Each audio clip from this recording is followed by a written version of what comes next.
ನಮಸ್ಕಾರ ಸ್ನೇಹಿತರೆ, all-round clock Kannada ಚಾನಲ್ಗೆ ಸ್ವಾಗತ ಸುಸ್ವಾಗತ. ಇವತ್ತಿನ ವಿಡಿಯೋದಲ್ಲಿ ನಾವು ನಮ್ಮ ಮನೆಯಲ್ಲಿ ಆಗುವ ಜೀವನದಲ್ಲಿ ಮಾಡುವಂತಹ ಈ 5 ಕೆಟ್ಟ ಅಭ್ಯಾಸಗಳು ನಮ್ಮ ಜೀವನದಲ್ಲಿ ಹಣವನ್ನು ಖಾಲಿ ಮಾಡುತ್ತವೆ ಹಾಗೂ ಲಕ್ಷ್ಮೀ ದೇವಿ ನಮ್ಮ ಮೇಲೆ ಕೋಪಗೊಳ್ಳುವಂತೆ ಮಾಡುತ್ತೇವೆ. ಈ ದುರಭ್ಯಾಸಗಳ ಕುರಿತು ಇಲ್ಲಿ ತಿಳ್ಕೊಳ್ಳೋಣ ಬನ್ನಿ. ವಾಸ್ತುಶಾಸ್ತ್ರದ ಪ್ರಕಾರ ನಮ್ಮ ಜೀವನದಲ್ಲಿ ಕೆಲವೊಂದು ವಸ್ತುಗಳು ನಮ್ಮ ಜೀವನದಲ್ಲಿ ಸಕಾರಾತ್ಮಕ ಶಕ್ತಿಯನ್ನು ತಮ್ಮೊಂದಿಗೆ ತರುತ್ತವೆ ಹಾಗೂ ಕೆಲವೊಂದು ವಸ್ತುಗಳು ನಕಾರಾತ್ಮಕ ಶಕ್ತಿಯನ್ನು ನಮ್ಮ ಜೀವನದಲ್ಲಿ ತರುತ್ತವೆ. ಅದೇ ರೀತಿ ಕೆಲವೊಂದು ಅಭ್ಯಾಸಗಳು ಹಾಗೂ ಕ್ರಿಯೆಗಳು ಕೂಡ ಇದೇ ಕೆಲಸವನ್ನು ಮಾಡುತ್ತವೆ.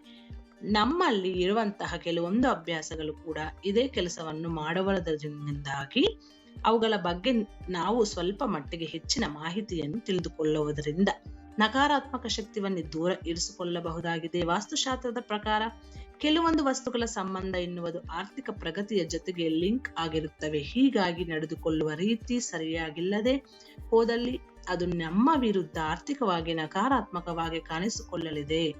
ಯಾಕಂದ್ರೆ ಇದರಿಂದ ಲಕ್ಷ್ಮೀ ಮಾತೆ ಕೂಡ ನಿಮ್ಮ ಮೇಲೆ ಕೋಪಗೊಳ್ಳುತ್ತಾಳೆ. ಹಾಗಿದ್ದರೆ ಬನ್ನಿ ಅವುಗಳ ಬಗ್ಗೆ ಸಂಪೂರ್ಣ ಮಾಹಿತಿ ತಿಳ್ಕೊಳ್ಳೋಣ. ಮೊದಲನೆಯದು, ಅಡುಗೆ ಮನೆಯಲ್ಲಿ ಇರುವಂತಹ ಎಂಜಲಾಗಿರುವ ಪಾತ್ರೆಗಳು. ವಾಸ್ತುಶಾಸ್ತ್ರದ ಪ್ರಕಾರ ಯಾವತ್ತೂ ಕೂಡ ಅಡುಗೆ ಮನೆಯಲ್ಲಿ ಎಂಜಲ್ ಆಗಿರುವ ಪಾತ್ರೆಗಳನ್ನು ಹೆಚ್ಚು ಸಮಯದವರೆಗೆ ಇಡಬಾರದು. ಶುಚಿಯಾಗಿ ತೊಳೆದು ಅವುಗಳನ್ನು ಇಡಬೇಕಾಗಿರುವಂತಹ ಸ್ಥಳದಲ್ಲಿ ಇಟ್ಟುಕೊಳ್ಳಬೇಕು. ಸಾಕಷ್ಟು ಜನರ ಜೀವನದಲ್ಲಿ ಇದೊಂದು ಕೆಟ್ಟ ಅಭ್ಯಾಸ ಇದೆ. ಅದೇನೆಂದರೆ ರಾತ್ರಿ ಊಟ ಮಾಡಿರುವಂತಹ ಪಾತ್ರೆಗಳನ್ನು ರಾತ್ರಿಯೇ ಶುಚಿಗೊಳಿಸಿ ಅದನ್ನು ಇಡಬೇಕಾಗಿರುವಂತಹ ಸ್ಥಳದಲ್ಲಿ ಇಡೋದನ್ನ ಬಿಟ್ಟು ಬೆಳಿಗ್ಗೆವರೆಗೂ ಕೂಡ ಅದನ್ನು ಇಟ್ಟು ನಂತರ ತೊಳೆಯುತ್ತಾರೆ. ಇದೇ ಕಾರಣದಿಂದಾಗಿ ನಿಮ್ಮ ಮನೆಯಲ್ಲಿ ನಕಾರಾತ್ಮಕ ಶಕ್ತಿಗಳು ಹೆಚ್ಚುತ್ತವೆ. ಯಾವತ್ತೂ ಕೂಡ ಅಡುಗೆ ಮನೆಯಲ್ಲಿ ಎಂಜಲ್ ಆಗಿರುವಂತಹ ಪಾತ್ರೆಗಳನ್ನು ಇಡಬಾರದು. ಇದರಿಂದಾಗಿ ನಮ್ಮ ಮನೆಯಲ್ಲಿ ರಾಹು ಹಾಗೂ ಕೇತುವಿನ ಪ್ರಭಾವ ಹೆಚ್ಚುತ್ತದೆ ಹಾಗೂ ಮನೆಯಲ್ಲಿ ಕೆಟ್ಟ ಶಕ್ತಿಗಳು ತಾಂಡವ ಆಡುತ್ತವೆ. ಲಕ್ಷ್ಮೀ ಮಾತೆ ಕೋಪಗೊಳ್ಳುತ್ತಾಳೆ. ಎರಡನೇದು, ಬೆಡ್ ಮೇಲೆ ಹೊಡೆದು ಹೋಗಿರುವ ಅಥವಾ ಕೊಳಗಾಗಿರುವ ಬೆಡ್ಶೀಟ್ ಇಡೋದು.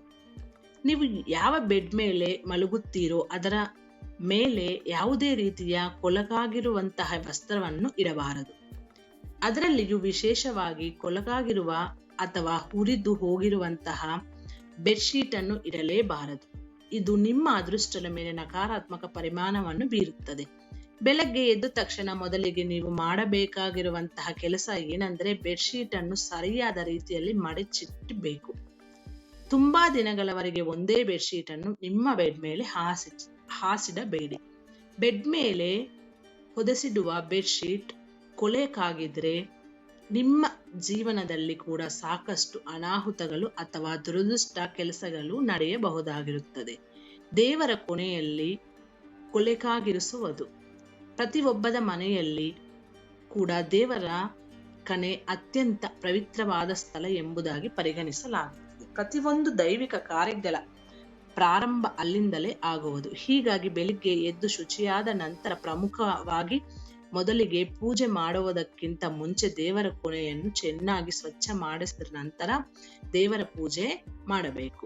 ಪ್ರತಿದಿನ ಪೂಜೆ ಮಾಡಬೇಕು. ಒಂದು ವೇಳೆ ನಿಮ್ಮಿಂದ ಪ್ರತಿದಿನದ ಪೂಜೆ ಸಾಧ್ಯವಾಗಿಲ್ಲ ಎಂದಾದಲ್ಲಿ ಕನಿಷ್ಠ ಪಕ್ಷ ದೇವರ ಕೊನೆಯಲ್ಲಿ ಯಾವುದೇ ರೀತಿ ಧೂಳು ಅಥವಾ ಮಣ್ಣು ಇಲ್ಲದಂತೆ ಸ್ವಚ್ಛವಾಗಿ ನೋಡಿಕೊಳ್ಳಬೇಕು. ಇದರಿಂದಾಗಿ ಮನೆಯಲ್ಲಿ ನಕಾರಾತ್ಮಕ ಶಕ್ತಿಗಳು ಹೆಚ್ಚಾಗಬಹುದು ಹಾಗೂ ಮನೆಯವರ ಮನಸ್ಥಿತಿಯಲ್ಲಿ ಕೂಡ ಸಾಕಷ್ಟು ತಳಮಳಗಳು ಉಂಟಾಗುವಂತಹ ಸಾಧ್ಯತೆಗಳು ಇದೆ. ಚಪ್ಪಲಿಗಳನ್ನು ಎಲ್ಲೆಂದರಲ್ಲಿ ಎಸೆಯುವುದು. ಸಾಕಷ್ಟು ಜನರಿಗೆ ಹೊರಗಡೆಯಿಂದ ಮನೆಗೆ ಬಂದ ನಂತರ ಚಪ್ಪಲಿಯನ್ನು ಬೇರೆ ಬೇರೆ ಕಡೆಗಳಲ್ಲಿ ಎಸೆದು ಬಿಡುತ್ತಾರೆ. ಈ ಕೆಟ್ಟ ಅಭ್ಯಾಸದಿಂದ ನಿಮ್ಮ ಜೀವನದಲ್ಲಿ ನಕಾರಾತ್ಮಕ ಶಕ್ತಿಗಳು ಹಾಗೂ ನಕಾರಾತ್ಮಕ ಪರಿಣಾಮಗಳು ಹೆಚ್ಚಾಗುತ್ತದೆ.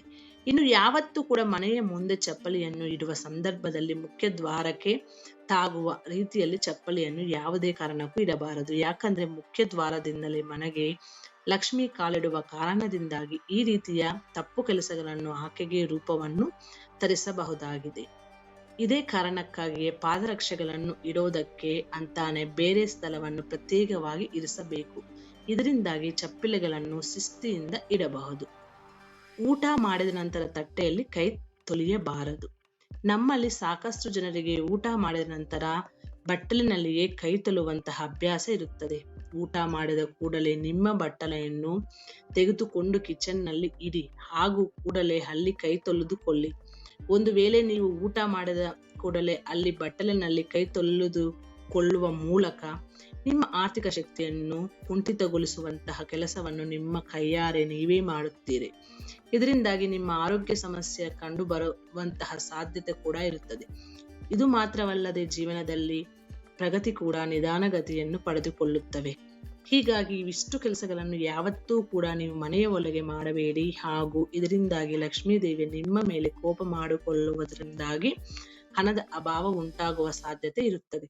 ಇದು ಸ್ನೇಹಿತರೆ ಇವತ್ತಿನ ವಿಡಿಯೋ. ಮುಂದಿನ ವಿಡಿಯೋದಲ್ಲಿ ಸಿಗೋಣ. ಅಲ್ಲಿವರೆಗೂ ಧನ್ಯವಾದ.